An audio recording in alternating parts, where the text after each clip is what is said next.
एक भगत था, एक संत था,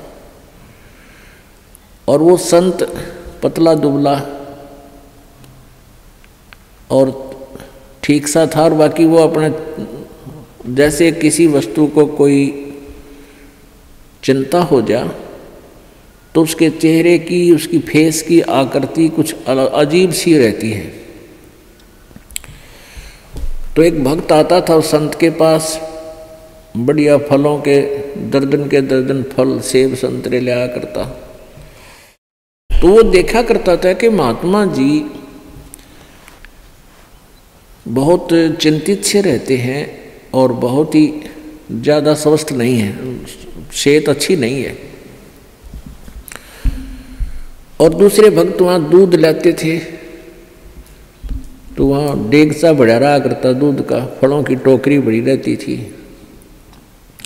वो संत जी औरों को दे देते थे प्रसाद रूप में, और फिर खीर खार बना के खिला देते थे। दूध आता था, चाय पानी दूध पी लेते थे, अपना थोड़ा बहुत जैसा पिया करते थे, बाकी भक्तों को पिला देते थे। तो वो एक धनी व्यक्ति जाता था, उनका सेवक, काफ़ी संतरे ले जाता, सेब ले जाता, अच्छे फल चढ़ा के आता, कुछ दक्षिणा दिया था। तो साधु से प्रश्न करता था कि महाराज जी आप कुछ चिंतित से रहते हो, क्या आप खाते पीते नहीं, आप पतले दुबले भी बहुत हो गए हो। महाराज जी कहने लगे भाई बस खा लेता हूँ जैसा रुचि बनती है। तो दूसरे दिन फिर उसने पूछा, दूसरे तीसरे दिन कि महाराज जी क्या आपको कोई चिंता है, आप कुछ खाते पीते नहीं। आप संत जी कहने लगे भाई मुझे बहुत चिंता है, और इसलिए मेरे को कुछ खाया पिया ना जाता। तो उसने, उस धनी व्यक्ति ने सोचा भी साधु संतों की भी क्या चिंता हो है बता, हमारे कैसे गृहस्थियों ने तो 100 चिंताएं हों, पर संतों को क्या चिंता। उसने कहा महाराज जी आपको ऐसी कौन सी चिंता सता रही है। साधु ने कहा कि भाई मुझे मौत दिखाई देती है मेरी, मैं मरूंगा, इसलिए मैं मेरे पर ज़्यादा रुचि खान पीन में नहीं, मुझे चिंता बनी रहती है कि मेरी मृत्यु होगी। तो संत कहने लगे जी कब होगी आपकी मृत्यु। अब उस भक्त ने सोचा कि अभी निकट भविष्य में ही शरीर छोड़ते होंगे 2-4 दिन में। उस समय उस संत की 40-45 साल की आयु थी। उन्होंने बताया कि भाई अभी मेरी 40 वर्ष बाद मृत्यु होगी, 40 वर्ष के बाद, और आज मेरी 45 वर्ष की आयु हो चुकी है। तो वो धनी भगत कहने लगा हे महाराज जी यह भी कोई चिंता हुई, मरना तो सब ने है, मृत्यु तो सबकी होगी, और साधु संत भी ये चिंता करें, कमाल की बात है, खा पिया करो, मौज करो, है ये तो सब ने मरना है क्या। अब वो प्रतिदिन आवे और यह बात कहे कि महाराज संत भी कदे मृत्यु तो डरा करें, ये तो सब ने मरना है, ये तो क्या बात है, खूब बड़े बड़े लेक्चर डाले।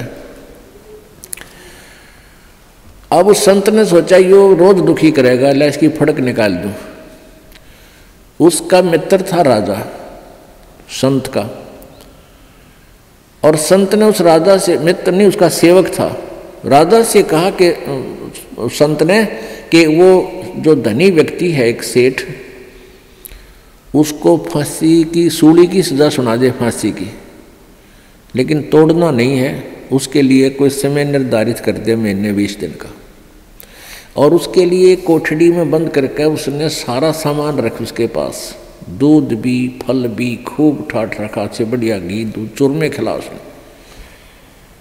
अब राजा अपने गुरुदेव का आदेश पाते ही राजा ने वो बुला लिया और कहा भी तेरे को फांसी की सजा सुनाई जाती है, तूने किसी व्यक्ति का मर्डर कर रखा है। अब वो धनी सेठ के सोच रहा है बड़ी बुंडी बनिया, तो मैंने किसी मृत्यु का कोई हत्या करी नहीं, देख फांसी की सजा होगी, दिन रख दिया 20-25 दिन, महीना 1.5 महीना जो भी।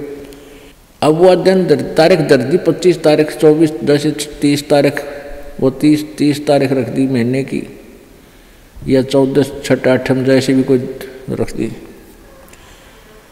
तो हम अपने उदाहरण के लिए उसको आठम रख दी जो 1 महीने बाद थी, और एक कोठड़ी में बंद कर दिया, उसके आगे फल और दूध के पूरे पात्र भरे रहे लोटे के लोटे।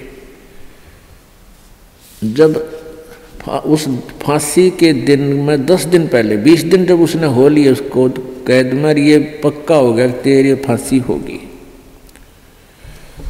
संत जी गए वहाँ, उनके कैद की कोठड़ी के अंदर से इसके पास से घूम निकले आगे को, उसने देखा श्रीयामा गए। गुरु जी गए, आवाज़ लगाई महाराज जी सुनियो महाराज जी।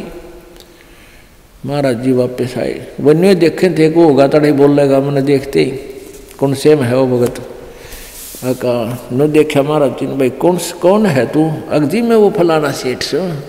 और सेठ को भी ये पता था, उस धनी को भी ये पता था कि राजा इनकी पूरी मानता है गुरु जी की। और गुरु जी तक पहुंचा संदेशा जब बात पड़े, तो उसने बता दी मैं वो सेठ हूँ फलाना राम, मैं विशंबर दास हूँ। बोला अच्छा, अरे तू बहुत कमज़ोर हो गया बेटा, क्या बात है? बिल्कुल कमज़ोर हो गया, ये फल रखे हैं दूध रखा है तो बहुत वीक हो गया रे, खाता पीता को ना? ना महाराज जी कुछ नहीं खाया जाता, एक टूक भी नीचे नहीं जाता, बस धक्के तो गेरू है का दी रोटी अंदर जाती है शरीर में। क्या बात होगी? अब मेरे को फांसी की सजा सुना रखी है, कति झूठा केस है मेरे पर, गुरु जी मेरे पर दया करो, मेरी पीछा छुटवाओ। ने बोला रे खा पी मृत्यु तो सब क्यों नहीं बेटा, खा देख दूध के गिलास भरे धीरे फल रहे, खा बेटा ठाट से, मृत्यु सब क्यों? अरे नहीं महाराज जी कति मर गया मैं तो है, कुछ नहीं खाया जाता। जब उसने उस राजा बुलाया, भाई छोड़ दिया भगत ने, ये तो निर्दोष है। तब उस संत ने बताया कि भाई लाला जी जिस प्रकार तने आठम दिखा थी ना, उन्होंने कहा मैंने तो आठम दिखाई दिए से, कुछ नहीं खाया जाता।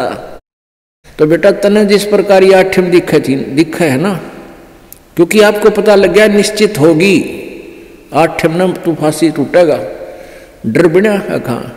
तो इसी प्रकार मुझे मेरी 40 वर्ष बाद हुआ आठम मन दिखाई दे आज, इसलिए मेरा इस संसार में रुचि रही नहीं। जिस प्रकार आपकी ना घर में रुचि, ना क्या की रुचि, ना तू खास खाने में रुचि तेरी, एक ना कोई रुचि नहीं थी, बस मरता हुआ खाऊं था और आठम के गुण गाऊं था, उस आठम पर ध्यान लगाऊं था। तो परमात्मा कहते, संत जी कहते हैं कि मैं भी भाई मन ने अपनी आठम वह 40 साल पीछे आने वाली ऐसे ही नजर आ रही जैसे आप जी को अब दिखे थी।